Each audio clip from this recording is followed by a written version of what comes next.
Magandang araw mga ka-edoks at maligayang pagdating sa update natin ngayon sa patuloy na estado ng BSKE, ang bagong batas na RA 12232 at ang posibleng petisyon nito sa Korte Suprema. Sa episode natin ngayon, Agosto 16, 2025, pag-usapan natin ang isang mainit na isyu, ang Republic Act No. 12232 na nagpapaliban sa eleksyon ng barangay at sangguniang kabataan sa Disyembre 2025 at ginawang Nobyembre 2026. May paglabag ba ang bagong batas na ito? Pinaplano ba ang paggawa nito at pinag-aralang maigi? Tara, sundan niyo ako sa talakayang ito. This is presented to you by Education 4708. Just proceed to view the full content. Ang mas pinag-usapang issue ngayon, ang RA 2232. Ito ay hinahamon dahil daw labag sa ating saligang batas. Samahan niyo kami habang inilahad natin kung ano ang nangyayari, ano ang sinasabi ng mga kritiko, at ano ang ibig sabihin nito para sa demokrasya ng Pilipinas. Ayon sa ulat ng Billionarios Channel, ilang legal na tagamasid at civic advocate ang nagsasabing labag sa saligang batas, ang RA 12232. Pinahaba ng batas ang termino ng kasalukuyang mga opisyal at iniba ang schedule ng eleksyon, isang hakbang na nagdulot ng debate tungkol sa pagiging labag sa saligang batas ng pagbabago ng mga petsa ng eleksyon. Heto ang konteksto. Noong Agosto 13, 2025, nilagdaan ni Pangulong Ferdinand Bongbong Marcos Jr. ang RA 12232 para maging batas. Ipinagpaliban nito ang BSKE mula Disyembre 2025 patungo sa unang Lunes ng Nobyembre 2026. Pinahaba ng batas ang termino ng mga opisyal ng eleksyon mula 3 hanggang 4 na taon at may kasama itong probisyon na kung sakaling may bahagi nito na ideklarang labag sa saligang batas, ang natitirang bahagi ay mananatiling may bisa. Hindi naman ito hinayaan lang. Maghahain ng petisyon sa Korte Suprema ang abogadong pang-eleksyon na si Attorney Romulo Macalintal na nagsasabing sinisira ng RA 12232 ang mga pangunahing prinsipyo ng saligang batas. Sabi niya, ang pagpapaliban ay hindi nakabase sa tunay na pangangailangan ng publiko, kundi nakakagulo lang sa demokratikong proseso. Ang pangunahing alalahanin na ang pagpapaliban ng eleksyon ay nakakasira sa pananagutan at tiwala ng publiko. Bakit isinulong ng gobyerno ang RA 12232? Ang opisyal na dahilan, kailangan ng COMELEC ng sapat na kakayahan para matagumpay na may sagawa ang kauna-unahang BARMM parliamentary elections na nakatakda sa Oktubre 2025. Nagbabala ang Pangulo ng sabay-sabay na paghahanda para sa dalawang eleksyon ay maaring magdulot ng labis na paggamit ng resources at panganib na mabigo ang mahalagang botohan sa Mindanao. Mula sa pananaw ng saligang batas, pinapayagan ang pagbabago ng mga petsa ng eleksyon kung ito ay ginawa ng maingat at may malinaw na kapakinabangan sa publiko.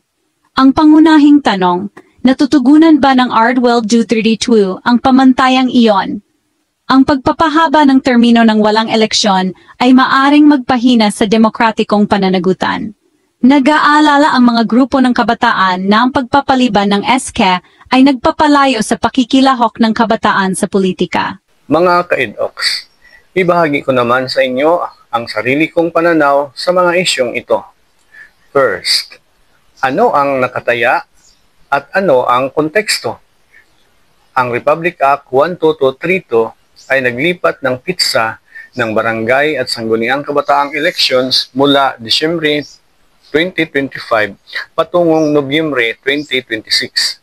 Ibig sabihin, mahahaba ang termino ng mga kasalukuyang opisyal ng 1 taon pa at maaantala ang karapatan ng mga mamamayan, lalo na ang mga kabataan na pumili ng kanilang leader. Ang pangunahing tanong, ang pagpapaliban ba ng halalan ay paglabag sa ating demokrasya o isa itong praktikal na hakbang para sa mas maayos na eleksyon? Second, balikan muna natin ang nakaraan. Noong taong 2023, idineklarang unconstitutional ng Korte Suprema ang isang kaparihong batas, ang RA 11935, na nagpaliban din sa BSKE. Ayon sa Korte Suprema, ang pagpapaliban ay maaari lamang kung may malinaw na pampublikong pangangailangan o emerhensya.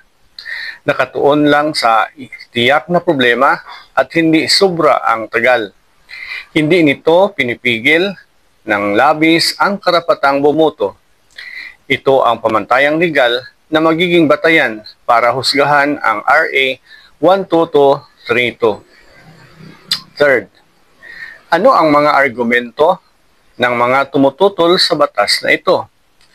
Ayon sa mga kritiko, gaya ni Attorney Romulo Macalintal, inaagaw nito ang karapatan ng botante sa pamamagitan ng pagpapalawig ng termino ng walang halalan.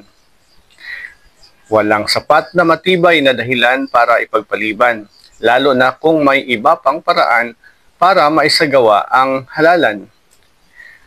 Posibleng maging precedent ito na gawing flexible ang schedule ng eleksyon na mapanganib sa kalusugan ng demokrasya. Fourth, ang paliwanag sa panig ng gobyerno. Ayon naman sa Malacanang at COMELEC, ang postponement ay praktikal na solusyon dahil sabay na paghahanda para sa BSKE at unang parliamentary election sa BARM sa Oktubre 2025. Kung sabay raw isasagawa, maaaring kukulangin sa oras at resources ang COMELEC na magre-resulta sa aberya o mababang kalidad ng halalan.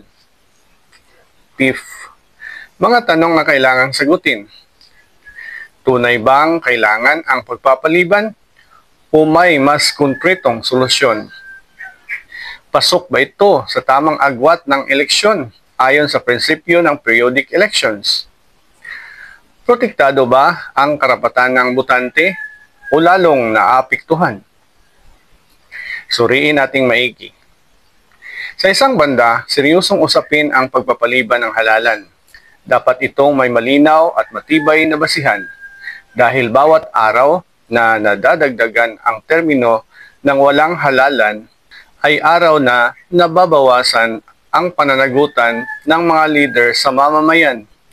Sa kabilang banda, may bigat din ang argumento ng gobyerno kung totoo ngang nahihirapan ang COMELEC na magpatakbo sa dalawang malalaking eleksyon sa halos magkasabay na panahon. Sa huli, ang magiging desisyon ng Korte Suprema ang magtatakda kung ang RA 12232 ay isang makatwirang hakbang o isang paglabag sa diwa ng konstitusyon. 7. Buksan natin ang ating malawak na kaisipan. Ang tunay na demokrasya ay nakasalalay sa balanse ng prinsipyo at praktikalidad. Kapag may pagbabago sa takdang araw ng halalan, karapatan ng publiko na malaman kung bakit at gaano ito kahalaga. Ang kasong ito ay hindi lang usaping legal.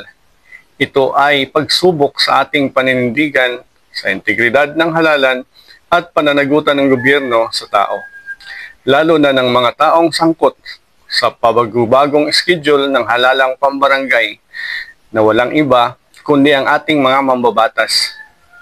Totoo kayang pinahalagahan nila ang taong bayan o ang mga kaalyado lang? Bakit ba nakatuon palagi ang pabor sa mga nakaupo at may pwesto sa pamahalaan at hindi sa lahat ng mamamayan? Bakit mas pinapaboran ang ilan kaysa karamihan? Bakit ba kinukonsider palagi ang posisyon, hindi ang serbisyo? Kung regular ang eleksyon at hindi inaantala, mag-aspire palagi ang nakaupo na barangay officials na magbigay ng proyekto sa kanilang barangay at tapusin kaagad para iboto pa silang muli ng mga constituent. Hindi yung iurong ang halalan para matapos ang proyekto. Kung fix at walang pabago-bago ang eleksyon, ang kasalukuyang nakaupo, kung project man yan, ay gagawin niyang matapos kaagad bago pa ang halalan, lalo na papalapit na ang halalan, para maging maalaala siya pag nakita ang kanyang project. Ano sa tingin mo? Dapat bang sagrado ang schedule ng eleksyon? O pwede itong maging flexible sa panahon ng krisis? Ang RA 12232 ba ay isang estratehikong pangangailangan o isang mapananganib na desisyon? Ibahagi ang inyong mga saloobin sa comments at huwag kalimutang mag-like, mag-subscribe at mag-share sa social media. Itag ang hashtag EdOxDC. Manatiling nakatutok para sa mga update sa pagsusuri ng Korte Suprema. Salamat sa pakikinig. Hanggang sa susunod, panatilihing buhay ang iyong boses. Pilipinas,